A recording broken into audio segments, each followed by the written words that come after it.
крымских татар матриархат? Мужчина боится матриархата. Бокс, ой, ему по голове дадут, он будет дурачок. Матриархат, я думаю, есть там, где ослаб мужчина. Апай сидит дома, моет посуду, готовит, стирает, что-то еще делает, а он при этом там лежит на диване.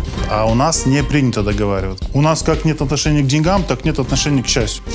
Я говорю, заплатите, могу и поплакать.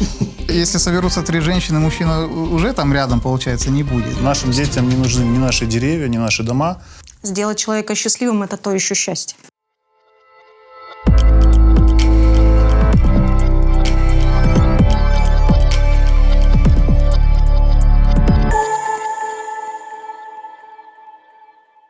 Селям алейкум, это проект Миркес, и сегодня мы говорим на тему «О чем говорят мужчины?». О чем говорят? Что является предметом ваших дискуссий? Для нас, для женщин, это всегда загадка. Наверное, в большей степени все мужчины не только говорят, а все, что делают, это всегда связано с противоположным полом. Делаем, чтобы понравиться, покупаем себе дорогие машины. С пещеры мы вылезли, сделали дом комфорт, чтобы наши дорогие, любимые женщины себя чувствовали хорошо, и для них создаем уют. Покупаем себе классные тачки, в простонародье говоря, машины, чтобы опять-таки нравиться вам. Поэтому, наверное, в большей степени мужчины говорят и думают о женщинах. Женщины – двигатель прогресса? Женщины – это просто двигатель, может быть, как и прогресса, так и регресса тоже. Вот с этого момента поподробнее, пожалуйста.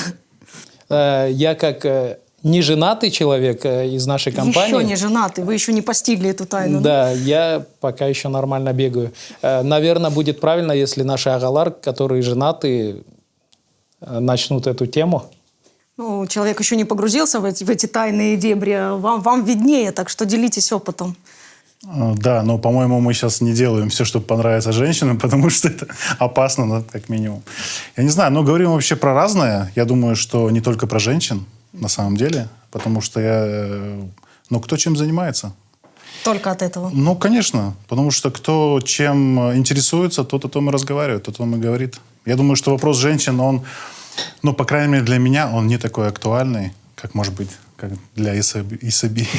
Вы свою миссию перед природой и обществом сделали? Дело не в этом. Дело просто в интересах, я думаю, все. То есть у всех они разные. Можно послушать, кто о чем говорит. Как ваши дискуссии складываются обычно без женщин? Исаби сам и признался, что он, будучи неженатым, все разговоры в основном о женщинах. Это, наверное, этот этап проходил каждый из нас, пока был неженатым. А потом, наверное, уже меняются приоритеты, потому что больше мы уже говорим о делах, о семье. И, наверное, многие мужчины говорят в том числе и о политике, поэтому, конечно, не только о женщинах разговор, хотя о них беседа занимает тоже немалое количество времени. Потому что все, что мы делаем, в итоге мы делаем ради семьи, а жена – это неотъемлемая часть и важная составляющая семьи, потому что она и хранительница очага, и мать детей, и она воспитывает, и поэтому, конечно, во многом зачастую это для женщин. Да. Но у мужчин, конечно, бывают еще и несколько другие интересы. Интересно сейчас была трактовка женской роли в вашей интерпретации, но к этому я вернусь потом, я себе зафиксировала. Дилявербей. Женатые мужчины, наверное, больше делают, чем говорят. Приходится меньше говорить и больше делать. Время на дискуссии не остается. Интересно. У нас как-то в одном из выпусков одним из гостей была заявлена такая мысль, что мы живем в эпоху матриархата, и, собственно говоря, матриархат не обошел, скажем так, наше крымско-татарское сообщество. У крымских татар матриархат, как по вашим ощущениям, мужским? Не думаю. Я тоже. Все-таки... Подождите, надо просто понять, что такое матриархат. Давайте разбираться. Давайте спрашивайте. Давайте, ваша интерпретация. Под каблук. Подлокотник? Под каблук. Вообще, матриархат это... давайте так. Я думаю, что проблема актуальная, потому что сейчас... Это проблема, статус. Это, конечно, проблема. Но если ты разговариваешь с мужчиной, а тебе отвечает женщина, я думаю, это проблема. Понимаете? Я имею в виду, когда мужчина и женщина вместе, сидят. Матриархат, конечно же, есть, потому что роль женщины, она очень важная и ценная. И сейчас, наверное, все-таки время женщин. Я думаю, что они преобладают. Чем это обусловлено? Временем. Просто время. Конечно, женщинам дали возможность, способность, они себя проявили. И, наверное, я еще так думаю, связано с тем, что мужчины позволили.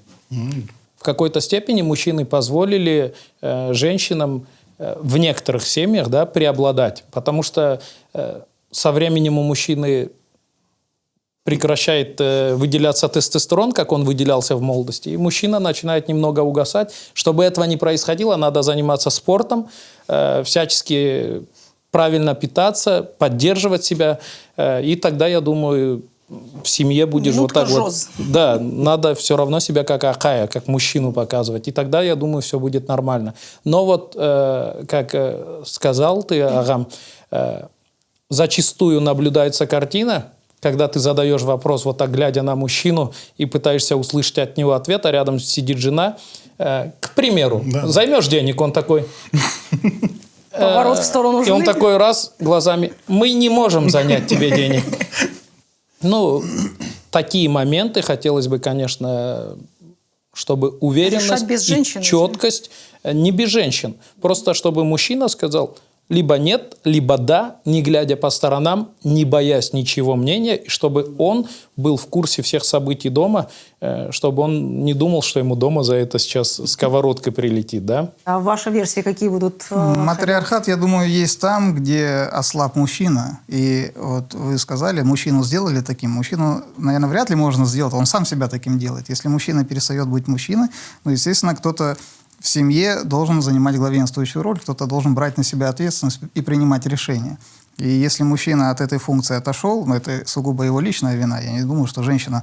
Каждая женщина, природу ведь не поменяешь. И от момента создания человека было так, что мужчина добытчик, охотник, а женщина хранительница домашнего очага. Поэтому если в каком-то моменте мужчина дал слабину, то исключительно его вина, потому что каждая женщина ждет от мужчины какого-то стержня, а она надеется, что принятие решения все-таки остается за ним, вне зависимости от того, какое время. Вот мы сейчас в 21 веке, и уже говорилось о том, что сегодня женщина более активна, более социально адаптирована, женщины и бизнесом занимаются, и различными интересными проектами. Женщина и водит автомобиль, что раньше было редкостью. И, да, но при этом мужчина все равно должен оставаться мужчиной, при всем при этом женщина все равно ищет в мужчине что-то... Что значит оставаться мужчиной? Вот если подробно, потому что мы как-то вот абстрактно требуем от мужчины какого-то мужского поведения, а вот алгоритма мужского поведения, бегать с копьем уже как бы нет необходимости, да? То есть есть супермаркеты. Он, наверное, просто не должен говорить «я не знаю». Не должно быть слова «я не знаю». Должно быть четкое, правильное решение и уверенность. Наверное, должен брать на себя ответственность. Каждый ли мужчина готов выдать решение? Каждый ли мужчина готов эмоционально, интеллектуально и, я не знаю, еще какие-то готов, образы? Может быть, не каждый. Мы говорим о том, что должен. Вы же задали вопрос, должен или не должен мужчина, должен принимать решения, должен брать на себя ответственность, должен отвечать за свои поступки и должен отвечать за свои слова. Если он дал какое-то обещание, то это должно быть не просто что-то аморфное, и выпустил в воздух и забыл. Если дал обещание, должен выполнить. То есть в мужском кодексе первое правило «дал слово, выполни». Совершенно верно. Дильвербей, как у вас складывается с мужским кодексом? По поводу матриархата хотел бы сказать, что это, наверное, преувеличено. Да, роль женщин увеличивается в современном мире, но если посмотреть, наверное, крымско-татарские женщины всегда были в авангарде в этом понятии, начиная там с первого Курултая и признания их прав. И по сравнению с другими родственными нам тюркскими народами, крымско-татарские женщины, они всегда впереди в этом плане. И я не думаю, что можно говорить о каком-то глобальном матриархате, но наши женщины, они в этом плане всегда впереди. Впереди в смысле матриархат у нас или нет? Нет, у нас не матриархат. Значит, позади. Впереди, допустим, если сравнивать с женщиной из какого-то другого народа, к примеру, если брать образ восточной женщины, то наша женщина, она более, наверное... Наша женщина не восточная. Да, она более эмансипирована. Я бы не сказал, что она не восточная, но она в авангарде в этом понятии. Женщина в политике. Тут просто логически сразу напрашивается. Вообще никаких проблем. Вообще никаких Вообще проблем. никаких проблем.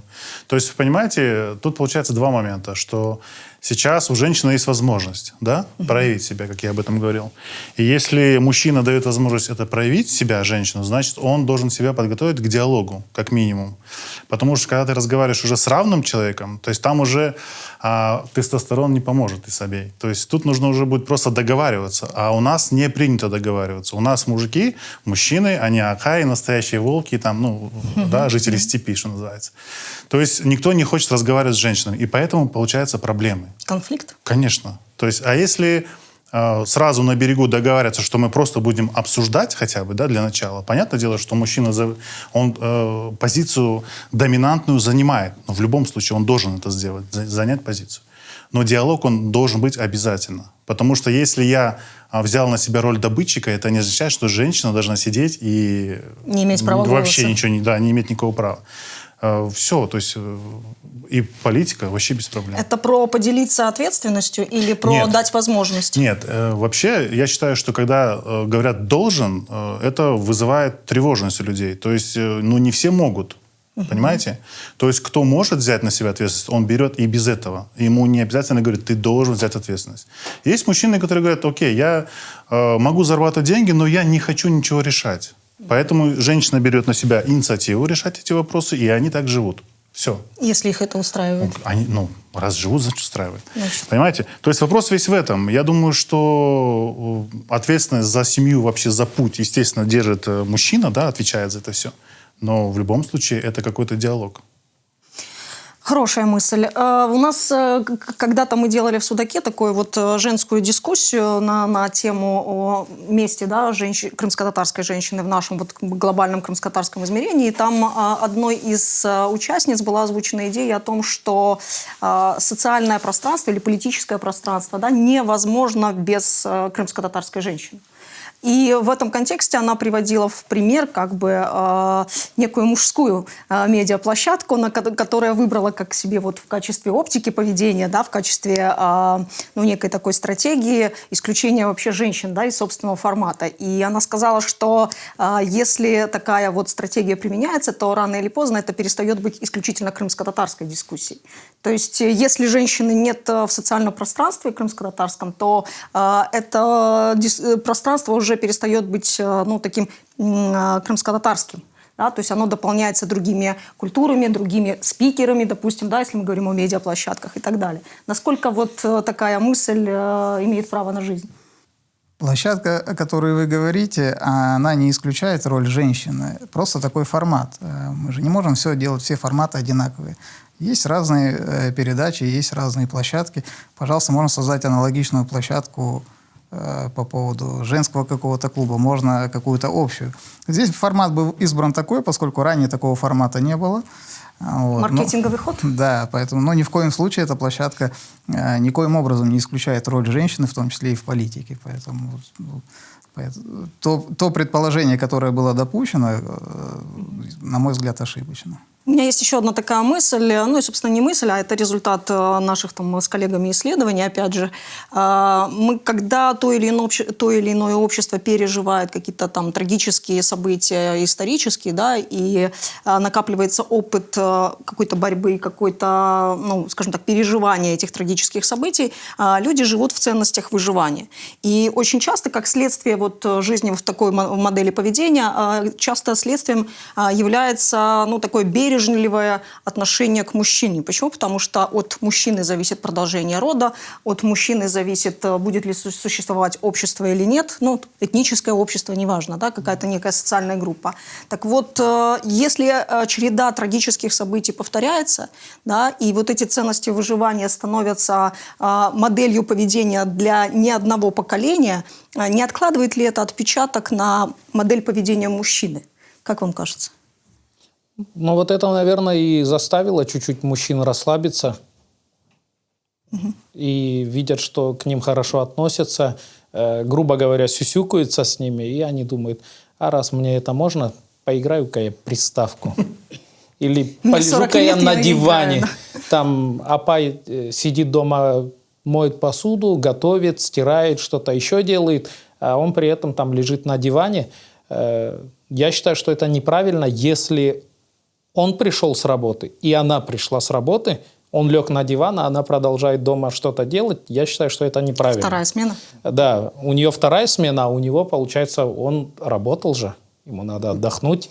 В таком случае женщина, естественно, становится сильнее, и потом уже со временем вытесняет, и происходит матриархат. Мужчина становится мягче, его жалеют, его холят, лелеют, оберегают, а он начинает привыкать к этому, играет в приставку, лежит на диване, борьба с диваном, вместо того, чтобы там тоже что-то помочь. Борьба с миром. Да. Рустембей, как вы думаете, мы воспитываем мальчиков или мужчин? Ну, мы воспитываем мужчин, но на тех примерах, которые Сабий привел, действительно бывают сейчас случаи, когда и мальчиков. И как раз вот те примеры, которые были приведены, когда мужчина немного расслабился, вы как раз хорошую тему затронули, говоря о череде трагических событий. Если мы вернемся к последним трагическим событиям, к 1944 году, то роль мужчин взяли на себя именно женщины, потому что мужчины в этот период, как мы знаем, находились на фронте, и высылке подверглись в основном женщины, старики и дети. И именно женщины вытянули на себе, ведь семьи у нас были многодетные всегда, и представьте, каждая женщина, насколько она могла уже в местах высылки, проходя адский труд, Должна была быть сильной. она обязана была, иначе род просто бы не продолжился. Да. Поэтому весь этот груз на себя взяла женщина. Уже после, когда мужчины, те, которые остались в живых и возвращались с фронта, уже, конечно, включались. Поэтому в какой-то степени, возможно, да, возможно, мужчин это расслабило. Но, тем не менее, я, возвращаясь к нашему сообществу крымско-татарскому, хочу сказать, что все-таки в большей степени пока, по крайней мере, превалирует лидирующая, доминирующая роль мужчины. Хотя где-то уже есть, наверное, и вора. Вот хочу, наверное, обратиться ко всем нашим женщинам. Если муж, супруг, парень, ее вторая половинка говорит, что ребенка надо отдавать там куда-то в спортивную секцию, либо куда-то надо отдать ребенка, нередко я был свидетелем диалога. Бокс, ой, ему по голове дадут, он будет дурачок, борьба, его как-то не так опрокинуть, у него там травма спины будет, пойдет железки поднимать, ой, не надо, там грыжа выйдет. По итогу кого воспитывают в этом доме? Что мальчиков. Его ни туда, ни сюда, ни вот сюда не отдают. И потом, получается, идет по улице мальчик, Анашка тащит пакеты, он идет рядом, у него там все такое прикольно, он одет, весь на стиле, европейский парнишка. На маму что-то, к примеру, могут сказать, и этот парень не сможет заступиться, потому что у него не будет той же самой уверенности. И на улице он будет легкой добычей для тех, кто, вот, к примеру, более животного характера, да? Я вам здесь, знаете, про что скажу? Это у нас, у политологов, у социологов называется мужской либо женский тип социализации, да? То есть, когда мальчик, получает, скажем так, воспитание в каком-то мужском пространстве, да? Вот так вот у нас сейчас женский тип социализации, да? Когда на всех этапах взросления ребенка сопровождает образ матери, образ воспитательницы, образ учительницы, образ учителя или преподавателя в вузах и так далее, и так далее. То есть вот тот самый случай, да, вариант модели поведения, когда вы говорите, что мужчина там борется с диваном, да, вот вместо этого он мог бы, допустим... Взять сына и пойти в зал. Да. Да. И тогда бы он получил бы мужской вариант воспитания. Просто хотелось бы, чтобы женщины в этом плане понимали, что не отпуская ребенка куда-то, может быть, просто мужчина неубедительный в своих аргументах. вот уверенность должна быть. Что появилось раньше, курица или яйцо, да? Вот какая проблема. Вопрос либо неуверенность риторический. мужчины, либо там хитрость женщины где-то в каких-то моментах. Неуверенность мужчины рождает активность и хитрость женщины. Да, наверное, вот так. Самоустранение, наверное, мужчины вот приводит к таким результатам. Мужчина не должен самоустраняться вот от воспитания детей. В данном случае говорить, я там с работы пришел, все, я отдыхаю, а женщина там занимается и воспитанием, и всем остальным. Мужчина тоже должен участвовать. Воспитание мужчины невозможно без участия мужчины. Даже если говорить о полноценных семьях, то если отец самоустранился, то мама воспитает Восполняет. мальчика, скорее всего. Ну, совместная работа должна быть. Да, Ну, я считаю. да, это задача это Если идеальная у двоих. ситуация. ребенка поглажена рубашка, это значит, что погладила Анашка, машалла, вот смотрите, как за ней Да. мама ухаживает. А то, что чтобы рубашка была поглажена, утюг домой принес бабашка, это ну, иногда выходит с поля зрения. Но Нет, я не об этом. Вот не должно ограничиваться участие бабашки приносом утюга. Он непосредственно должен с ребенком проводить Я о время, том же, да. заниматься, там куда-то водить вместе, ну, вместе находиться. А не то, что я принес утюг, а остальное там... Вообще, мужское представление о семье, Дильвербей, как оно видится, смотрится? Мужское представление? Да, мужское представление. У нас у женщин своя там история, свои романтические, Но может, вообще, порой мысли. когда мужчина говорит про воспитание детей, это всегда так интересно и странно выглядит, потому что у нас, у крымских татар есть анатербия, называется такая штука, да? Я с ней согласен, потому что мужчина обычно не дома. То есть прийти с грозным взглядом, посмотреть на ребенка, это еще не воспитание. То есть воспитание – это какие-то часы, проведенные с ребенком. Когда это тоже человек, да, мы, кстати, забываем про это, да, что ребенок тоже человек. Когда он, получается, как-то проникается своим отцом и как-то начинает считаться с тем, что он говорит и делает. Он становится частью его Да. жизни. Какая проблема? У нас мужчины все на заработках. Они всегда очень заняты, их там не бывает. Все дома есть, утюги, все, шкур, все есть, но их дома нету. И это проблема, потому что детям нужен разговор. Нужен пример. Пример, он есть. Они видят, что отца нету. Нужен разговор, потому что даже, может быть, 15 минут разговора иногда очень много меняет вещей в доме. И дети, на самом деле, это очень умные и проницательные взрослые, и они все считывают сразу, моментально. И вот тема с этим откупиться, купить, накупить, она не работает. Потому что если вы хотите в итоге, чтобы из ваших детей что-то получилось... Они потребители.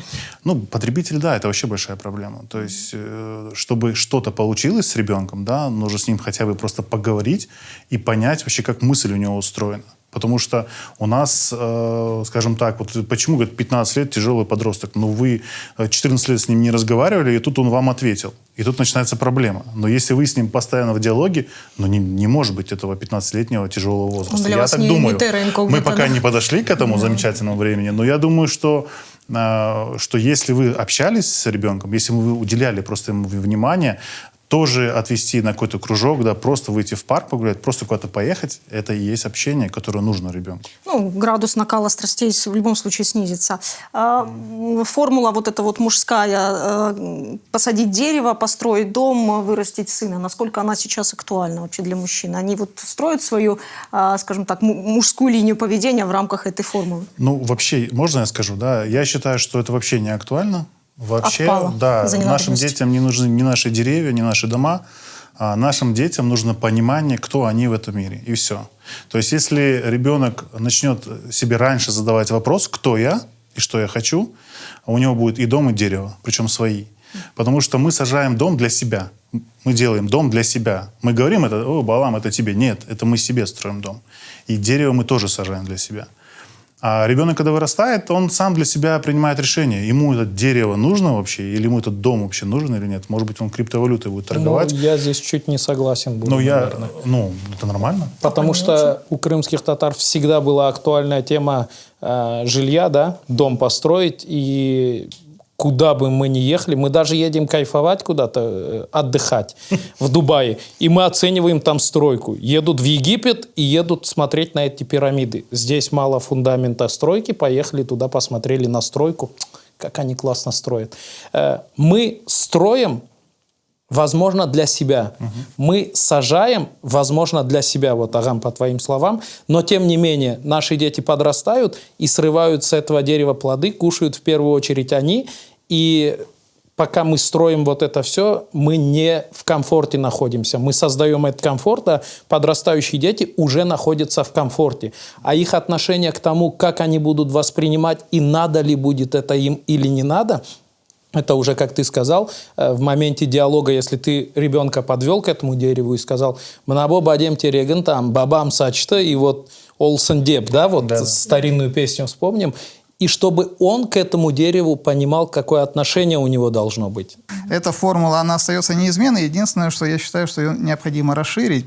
Чтобы вы еще добавили. В ногу со временем. Вот четвертый важный Биткоинов пункт. накидать. Нет, биткоины это уже потом. Самое важное, я считаю, это образование. Воспитание и образование – это неотъемлемая часть, поскольку без образования дальше ребенок, он тяжело себя реализует. Поэтому образование я бы сюда обязательно добавил. Я бы еще добавил, вот к этому тоже не соглашусь, в плане того, что ребенок может в какой-то момент понять, что ему этот дом не нужен, и это дерево ему не нужно, и может сказать, бабам, ты молодец, конечно, но у меня своя программа, своя дорога. Я поеду жить в Турцию. А может сказать, а где? Если нет ни дома, ни дерева, если отец там в какой-то момент решил, что это не актуально, и это уже не нужно ему, его ребенку, он может вырасти и спросить, а почему? Ну, на самом этого деле, нет? я сказал, что отец делает для себя дом. Он же в чем-то живет, Это, где-то живет. Это, конечно, потребность, Да. в первую очередь, человека то есть это нужно нам, чтобы самоутвердиться, чтобы какую-то созидательную роль свою. Да нам Вы хватит такие- и пещеры, вы и такие шкуры на себя начать. прагматичные, вы Да. такие материальные. Вообще дом имеет совершенно другой, вот в этом контексте, да, другой вообще это смысл. всё Да, вот образно, видите, да. женщина рассуждает вот так, что дом нужен, чтобы там что-то сделать прикольное, поставить вазочку, вы поставить сейчас с моих диванчик. слов это, да? Да, Я вообще не женщина, она это имела. по-другому.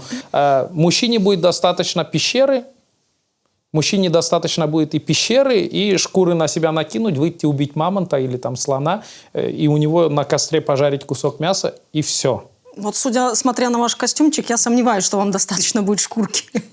Ну, вообще, смотрите, давайте от противного пойдем, потому что наша задача – это вырастить счастливых детей. Да, можно так сказать?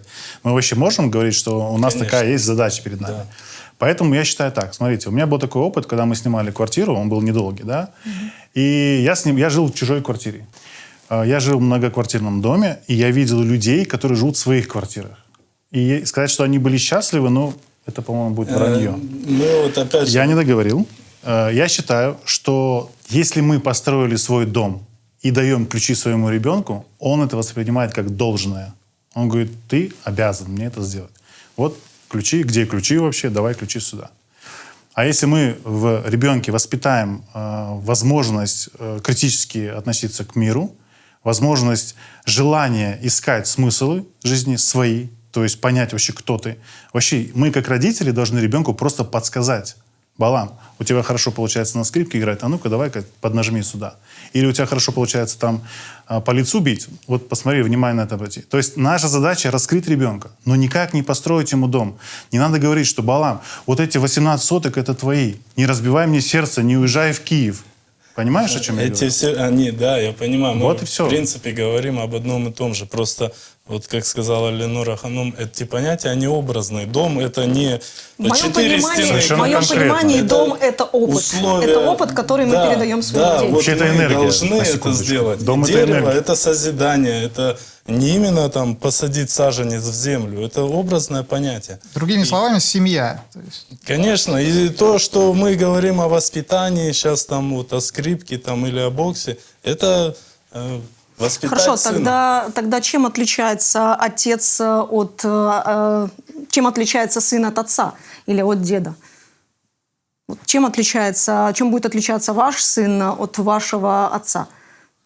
Вот этим самым мы и передаем ему вот эту установку, которую он в свою очередь продолжит, может быть, в каких-то других там деформированных, в другом русле, но он продолжит образно вот это вот все дальше делать в своей жизни, для своих детей. И, наверное, он не должен в глобальном смысле отличаться от деда. Первое, что должны мы передать своему поколению, которое будет там, и там, и там, это культура, Этнический традиции, язык и наши обряды. Ну, 100%. То есть культурный код, он должен быть обязательно. Но нам нужно понимать, что наши дети — это не мы. Это вообще не мы. Я вот об этом. И они не Чем должны они быть будут как мы. отличаться? Вы знаете, у нас вообще многие боятся, что его ребенок будет не похож на него в плане мыслей, желаний и так далее. Это вообще, мне кажется, настолько пещерное представление о человеке. Если у тебя родился ребенок, во-первых, нужно снизойти до его уровня и говорить с ним на равных. Очень сложно говорить с человеком, Снять который родительскую полностью... корону Конечно. тяжело, да? Когда человек от тебя полностью зависит, очень сложно с ним говорить на равных. Хочется сразу ему шапалах дать, тапочкам, там, телефон отобрать, то есть как-то на него влиять. И получается, для тех, кто вдруг понимает, что его ребенок вообще не хочет жить эту жизнь, это вообще диссонанс получается, какой-то когнитивный. На самом деле наши дети нам ничего не должны. Это было наше решение завести, дать им жизнь. Все. Они растут, они развиваются, они сами принимают решение, кем им быть и в каком доме им жить. Я считаю, что ребенок, когда растет, он должен понимать, кто он, то есть культурный код, и он должен быть свободен в своем выборе. Родитель должен подавать пример так, как он видит. Ну, у каждого из нас есть какое-то понимание свое, каким должен быть там хороший, счастливый человек.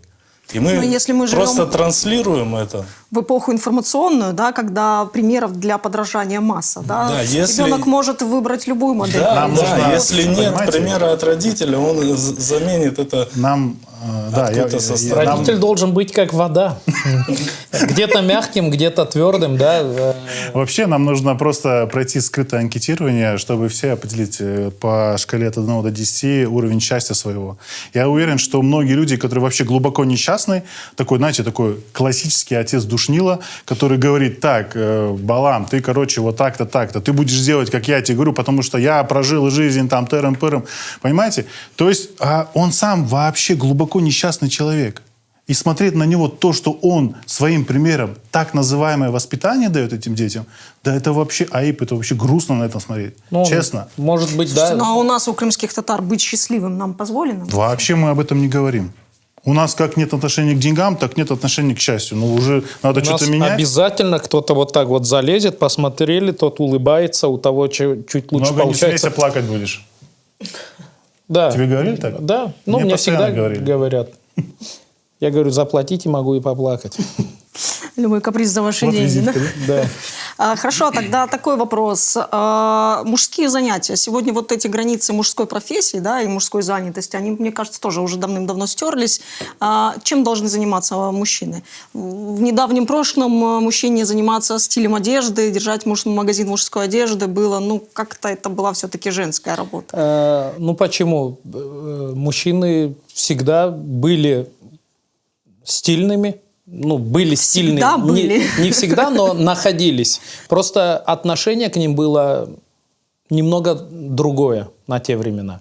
На сегодняшний день общество, современное общество уже по-другому пересматривает свои взгляды, и уже восприятие идет другое. К примеру, у меня в моем личном гардеробе есть штаны и в цветочек, есть и штаны леопардового цвета расцветки. То есть пестрые, яркие вещи.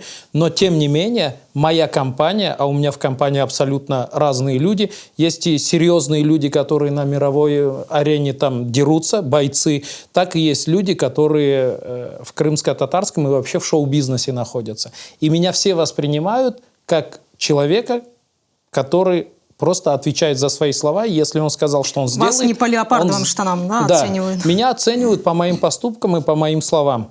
И я думаю, что и на те времена были такие люди, ну, во все времена были люди, которые могли своими поступками и словами доказать и что-то одеть на себя. Просто, возможно, не позволяли себе из-за того, что подумает общество, если я выйду в этих штанах. Рустембей, ну вы как человек в галстуке, единственный человек в галстуке за этим столом. Мужская профессия. Вот есть определенный набор, что вот это мужское, а вот это женское. Сюда женщинам нельзя.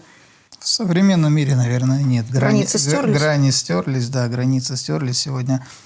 Тем более мы все-таки в 21 веке живем. Основная часть работы даже и с физическим-то трудом особо не связана. И я думаю, дальше эта тенденция будет только расти в связи с развитием робототехники и прочего. Поэтому сейчас более, наверное, ценен интеллектуальный труд, интеллектуальный уровень. Поэтому Здесь, наверное... Кто креативнее, тот и Да, выигрывает. совершенно верно. Ну, я здесь чуть-чуть не соглашусь. Наверное, есть место, где женщина не должна быть, точно так же, как и есть места, где не должны быть мужчины. Например? Если у нас сейчас Куда диалог... нельзя с женской туфельки зайти?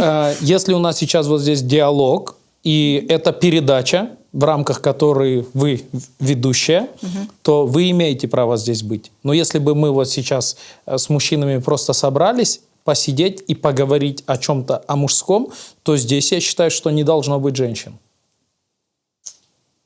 О, как Приготовила чай, обозначил.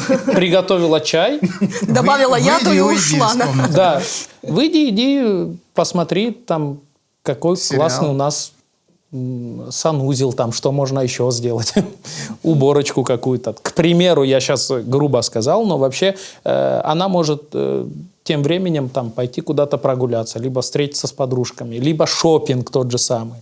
Ну, если вы отдадите свою карточку. Ну. Да, в этой ситуации, где сидят мужчины и мужской разговор, я считаю, что женщина не должна быть. Ну, тут же- Точно так же, как и женская компания собралась, и здесь Акай пришел.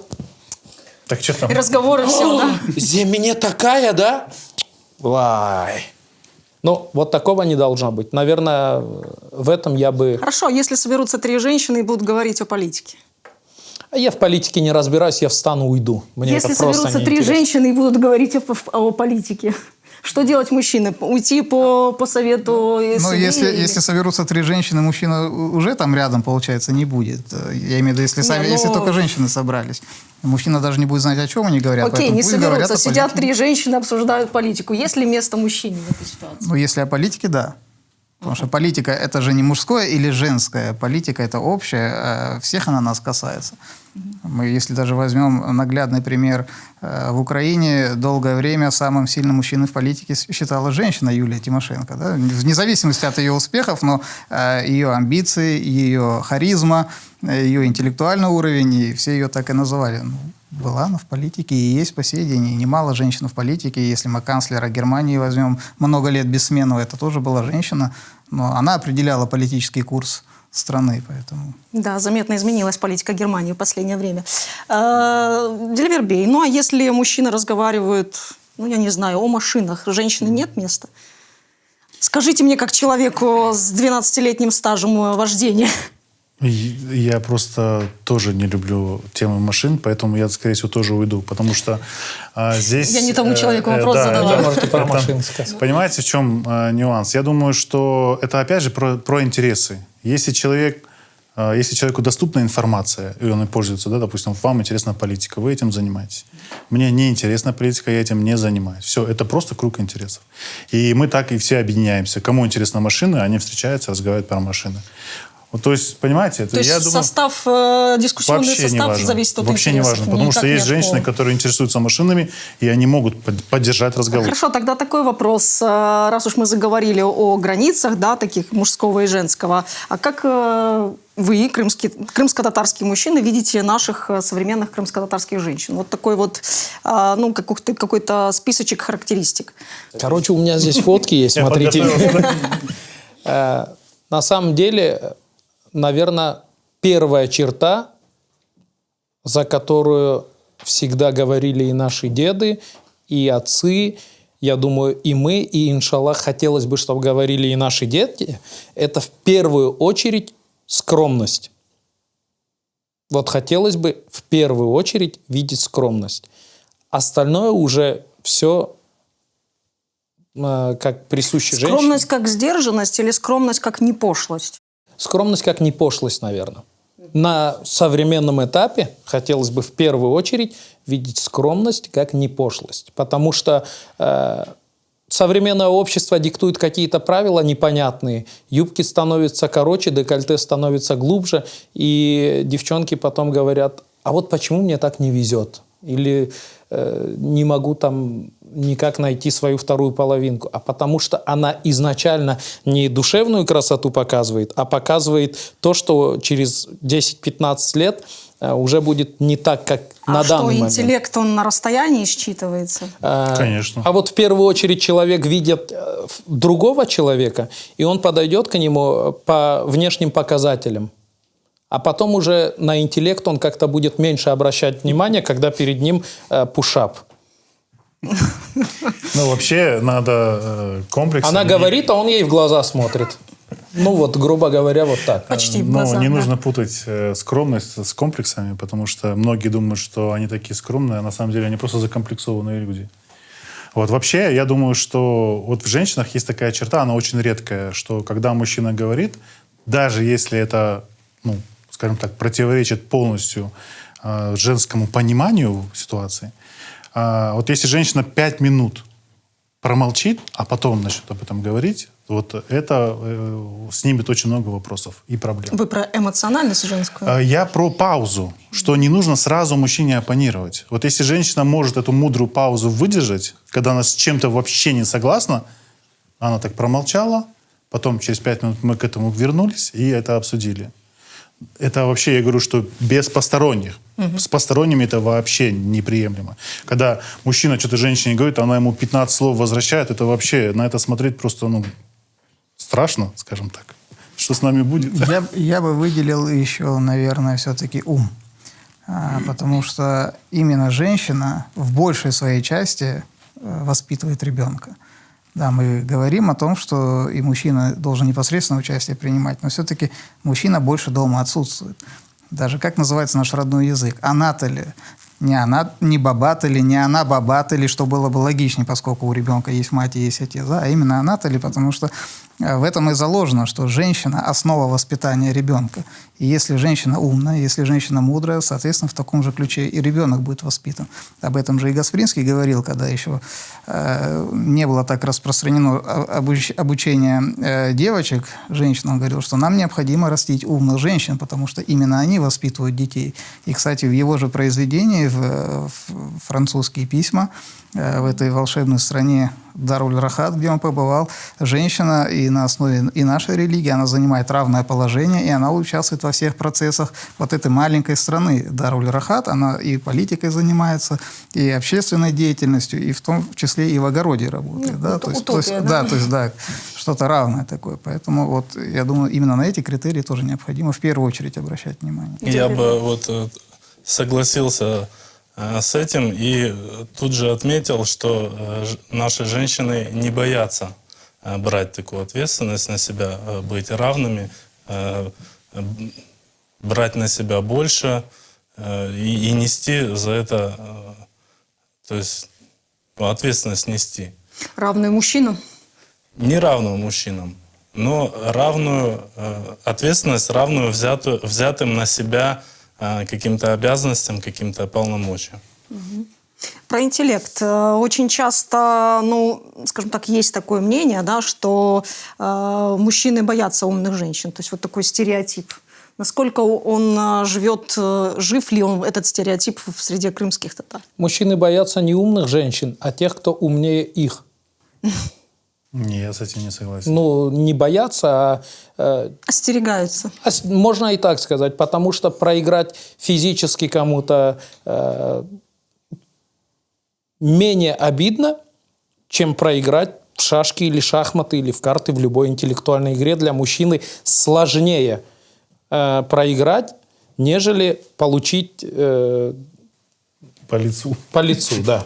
Ну, Вот так скажем. Я с этим не согласен, потому что я считаю, что если человек, с кем ты говоришь, умнее тебя, то это ты только получаешь от этого. То есть ты, когда разговариваешь с глупым человеком, ты теряешь больше, чем когда разговариваешь с умным человеком. Я не говорю, что надо бояться. Я понял. Но вообще, если мы говорим про проигрыш, да, вот, допустим, и в шахматы ты очень хорошую вещь сказала, что вообще шахматы учат многому, в том числе и проигрывать. Но в этом проигрыше есть какая-то спортивная злость и ярость, что ты хочешь просто стать лучше. Ну, это как опыт. Да, то есть в этом заключена вот мудрость шахмат. То есть ты, когда проиграл, ты просто хочешь стать сильнее.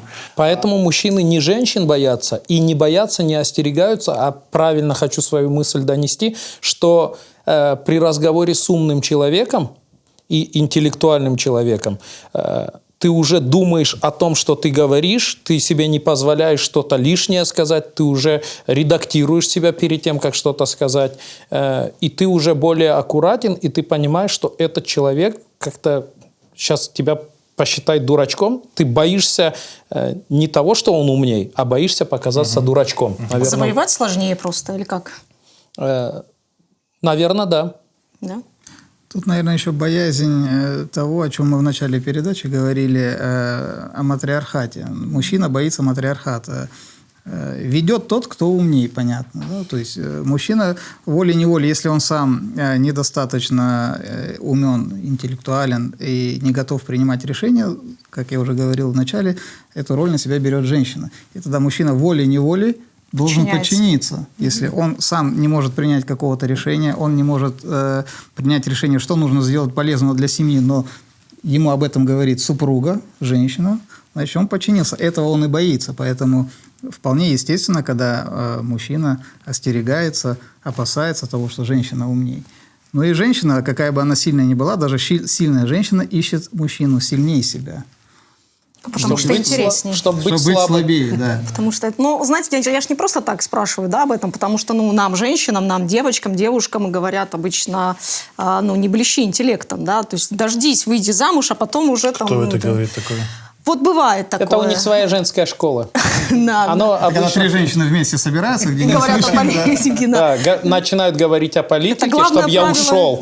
А потом, когда я ушел, а вот теперь давай поговорим о Нет, нашей на самом женщине. деле так оно и бывает, да, то есть в женских вот таких разговорах иногда, ну, бытует так на уровне шутки и сарказма, да, что, ну, спрячь интеллект, выйди замуж, а потом уже будешь блистать, да. И более того, я вам скажу, когда мы сталкиваемся или анализируем женскую модель поведения, мы очень часто видим, что женщина себя самоцензурирует, да, то есть она может быть ведущей, да, в тех или иных отношениях, но при этом она делает вид, что ведущий мужчина. Вот как вы оцените? Это грамотная женщина, это мудрая женщина. Я хочу сразу вам пример небольшой такой привести, вернее, вспомнить историю, которая меня вот до глубины души тронула. Я просто в сфере, в которой работаю, в свадебной, я очень наблюдательный человек. И не наша традиция, но тем не менее есть момент, когда молодые режут кусочек тортика и вручают его родителям. Периодически они кормят родителей тортиком. Напротив молодых стояли родители, им уже было за 70, ну маме было около 70, отцу за 70. И дочь делает кусочек тортика, накалывает его на вилочку и подходит вот так, только тянется, начинает тянуться в сторону матери. И мать делает небольшую оттяжечку назад и вот так глазами показала на отца. В этот момент она вот так вот взяла и просто передала отцу. Это говорит о том, что мудрая мать дома и восхваляет, и показывает, что вот глава этот, семьи, вот глава семьи. Ну, тут еще момент, что они уже старые, а она еще не поняла, что нужно сначала отсюда. Она же все равно в этой ситуации могла растеряться, но мать только взглядом посмотрела, и она уже поняла, что надо делать. Ну, для меня, лично для меня, это был такой трогательный момент, прям то, как должна вести себя, то, какой должна быть семья. Вот для меня это была такая семья. В крымско-татарской семье вообще традиционно, испокон веков, женщина, может, она просто исторически более завуалирована, и нам много источников не досталось в связи с субъективными событиями. Но даже если мы возьмем ханский период, то жены ханов участвовали в том числе и в политической жизни, и вели дипломатическую переписку. Курултай не просто так случился первый. Да, поэтому женщина, я же говорю, в крымско-татарском социуме она всегда занимала как минимум равную роль, но при этом всегда немножечко уступала мужчине для того, чтобы он чувствовал себя главой семьи. То есть мудрая женщина поступает так же. Это вот то, о чем Исабей как раз сказал, я соглашусь. У меня вопрос к двум делевербеям. Почему? Потому что у вас есть дочери. Вот как бы вы какими должны быть ваши дочери? Вот с позиции того, что вы сейчас наговорили. Ну, я уже устал об этом говорить. Повторюсь, что ничего не должны. Я думаю, что... Смотрите, у нас есть понятие культуры, да? Вот культурный код, он подразумевает и накладывает ряд ответственности на то, как должна женщина себя вести, то есть будучи ребенком и становясь матерью. То есть это все уже прописано, и это работает веками. Сегодня я думаю, что в принципе я в этом плане немножко старомоден. Я думаю, что новые поколения девочек, они должны делать то же самое, что делали предыдущие поколения. То есть это работало, и пускай сегодня будет работать. Требования к девушкам, девочкам, дочерям, они не меняются? Ну, в основе своей, да, наверное. То есть вот та конституция, то вот основной тот стержень, он должен оставаться. Ну, а дальше, конечно, в ногу со временем должны приобретаться, но только положительные какие-то. Да, я соглашусь с этим. Этот культурный код, как было сказано, он должен передаваться из поколения в поколение. И, наверное, еще добавить хотел бы, своих детей человек должен еще как-то им прививать какую-то общественную полезность. Вот я бы хотел, Социальная ответственность. чтобы мои дочери вот с этой мыслью тоже росли. И дочери и сыновья должны выполнить свою миссию? Да, в какой-то степени, да. Наверное, не миссию, а как и дочери, так и сыновья. Я считаю, что, как сказал для Верби, они должны быть счастливые, и они должны своими поступками приносить родителям радость и гордость, чтобы каждый родитель мог сказать: это мой сын, это моя дочь, в целом это мой ребенок, чтобы родитель чувствовал гордость. Отцы должны учить сыновей уважать и любить маму, и тот парень, который уважает и любит маму, и относится вообще трепетно к женскому полу, он, соответственно, также будет трепетно и любяще относиться к своей супруге, к жене. Дочка, которая любит отца и видит, что дома есть авторитет отца, она будет также позволять своему мужу принимать решения. Поэтому в целом, наверное, каждый ребенок должен сделать так, чтобы им гордились родители.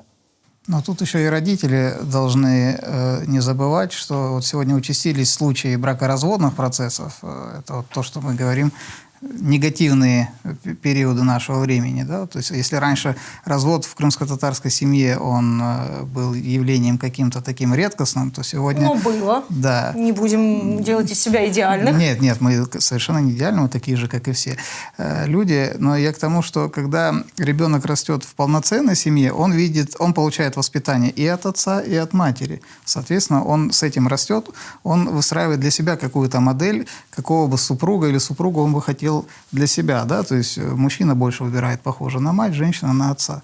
И если кого-то из них не хватает, вот эта цепочка, она немножко теряется. Сам ребенок может растеряться, и у него, может быть, нет примера, вот, из кого ему выбирать. Потом он начинает уже искать на стороне и может где-то сделать... Примерять разные образы. Да. Ну, не знаю, сейчас есть вопрос о полноценной семье, он становится дискуссионным, потому что есть полноценная семья? Бабушка, мама и ребенок, либо папа, мама и ребенок. Да? Тут, не знаю, у нас нет такой статистики, но если бы мы посчитали количество браков и разводов, наверное, соотношение было бы не в пользу здоровой семьи. Но сейчас опять, наверное, это участилось. За счет, на данный момент, да, это чаще происходит. Я считаю, что, наверное, больше по вине мужской половины. Перекладываете всю ответственность на мужчин. Я здесь процентов 90 это от мужчины зависит. Не хочешь, чтобы она уходила? Закрой дверь, скажи, сиди дома, и все. Она ушла, пришла к родителям, отец вышел и сказал: ты что сюда пришла? Зачем ты его выбрала, если ты приходишь от него? Если это не критические какие-то Есть ошибки меры. Молодости. Есть ошибки молодости, но тем не менее, если уже... И если так заставить жить, то можно испортить человеку жизнь. И, к сожалению, это иногда трагически Не заканчивается. факт, что так лучше. Это факт, что так не лучше. Я здесь имею в виду, что в любом случае виноват будет мужчина. Если он позволяет ей уйти, значит, это уже предельная точка, до которой он ее довел в любом случае. Я И бы тут дальше про другое ей- говорила, И Исабель. дальше ей Я бы будет тут про не другое легче. говорила. Не про позволяют уйти, а про довести до состояния Довести, уйти. вот, да, довести до состояния уйти. Если мужчина это позволил, значит, он виноват. Если она слишком легкомысленная и легкая на подъем, да, с чемоданами, и там ее все время принимает отец, то в той ситуации виноват отец, тоже мужчина. Вот как-то вот так. Ну что ж, мы обозначили, что ответственность мужчины на всех фронтах важна и нужна, но самое главное, что мы пришли к выводу, что наш долг перед нашими детьми – это сделать их счастливыми, а вот они нам, судя по тому, что мы с вами наобсуждали, они нам ничего не должны. Правильно понимаю? Ну, мы не должны их сделать счастливыми. Пускай сами разбираются в этом. Сделать человека счастливым – это то еще счастье. Да. Ну что, перейдем к блицу. Рустамбей, партнерство или союз? Партнерство. Саунус.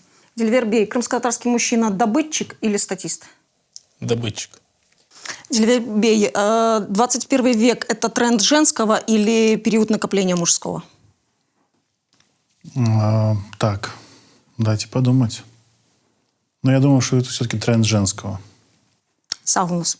Исабей, бизнес для женщин – это стереотипы или границы? Это, наверное, стереотипы. Чох Саунус – это был проект Меркес в Горушкинджи. Ну что, беседа состоялась? Да, я мог бы еще кое-что добавить в части воспитания.